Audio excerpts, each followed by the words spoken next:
You ever have that feeling like you've finally got it all figured out, only to realize the game is completely changed? Well, turns out you are not alone. This is all about a lifelong search for meaning, and it's guided by a title that, you got to admit, is pretty intriguing. So let's dive into this journey. Ah, yes. The big one. The question that's been bouncing around forever, from ancient philosophers all the way to, late night chats with your friends. It's a question that can feel absolutely massive, maybe even impossible to answer. But what if? What if the search for the answer is actually the whole point? So let me introduce you to our guide for this, Daniel Klein. When he was just a curious philosophy student at Harvard, he started this really simple habit. He got a small notebook, and in it, he would jot down these short, powerful quotes. He called them pithies, from all the great thinkers. And that little notebook, it became his companion for the next 60 years in his quest for answers. All right, first up, a lifelong philosophical notebook. We're going to metaphorically blow the dust off that very notebook. We'll follow Klein's journey from being this young guy asking all the big questions to an elder in his 80s, looking back on a lifetime of collected wisdom. We're going to see the quotes that really shaped his thinking. Okay, so let's get into the first big piece of wisdom. Live here now. It's funny. The first major theme that pops out of his notebook is surprisingly simple. And it's an idea that was shared by thinkers who were literally thousands of years apart. It's all about the profound and kind of tricky idea of just living in the present moment. And this was the very first entry Klein ever wrote in that notebook. It's from the ancient Greek philosopher Epicurus. Just let that sink in for a second. It's this incredible reminder that the life you have right now, it's probably the one you were dreaming about at some point in the past. Now, this is where it gets super relatable, right? Epicurus is basically warning us that always wanting more is a total trap. The second you get the thing you want, your brain just serves up a new desire. Klein realized this was exactly what he did. He was always thinking what's next, even in the middle of dinner. It's like we spend our whole lives getting ready to live, but never, actually living. And then you get the same idea, but with a lot more urgency, from the Roman emperor and Stoic philosopher Marcus Aurelius. 2,000 years ago, he was telling us to treat every single thing we do with the importance of it being our very last. I mean, wow. Talk about a powerful call to just be present.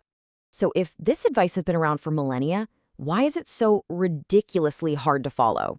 Well, Klein has a couple of theories. Maybe we're just scared that the present moment won't live up to the hype, that it'll disappoint us. Or, and this is a bit deeper, maybe being truly present makes us hyper-aware that everything, including us, is going to end. It's a concept the French call la petite mort, the little death.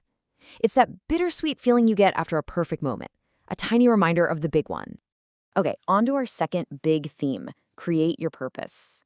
This is where Klein's notebook takes a really fascinating turn. We move from finding meaning in the now to this pretty radical idea that we have to actually create our own meaning. This is the heart of what the existentialists were talking about. And it all kind of boils down to these three little words from the French philosopher Jean-Paul Sartre.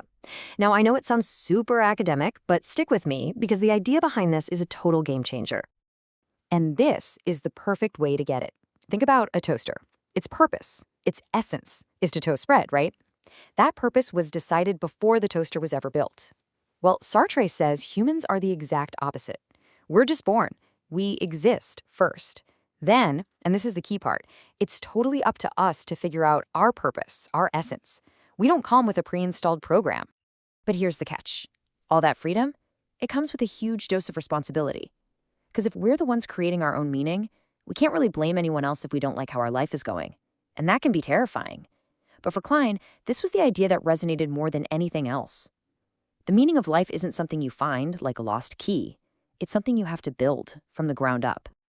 So that's a cool idea, but how do you actually do that? Well, the psychiatrist and Holocaust survivor Viktor Frankl gives us this incredible thought experiment.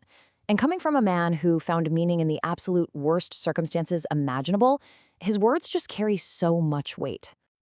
So let's try this. Step 1, imagine this is your second chance at life. Step 2, now imagine you totally mess things up the first time.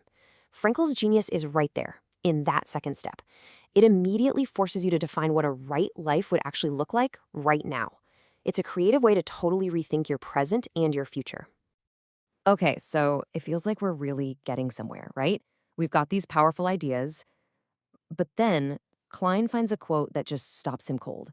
A quote that puts the whole project, this whole search for meaning, into question. And there it is, the quote from the Christian philosopher Reinhold Niebuhr that gives this whole thing its title. When Klein read this, it made his hobby, his entire notebook of pithies, feel, well, kind of pointless. So pointless, in fact, that he stopped collecting them for 40 years. Can you believe that?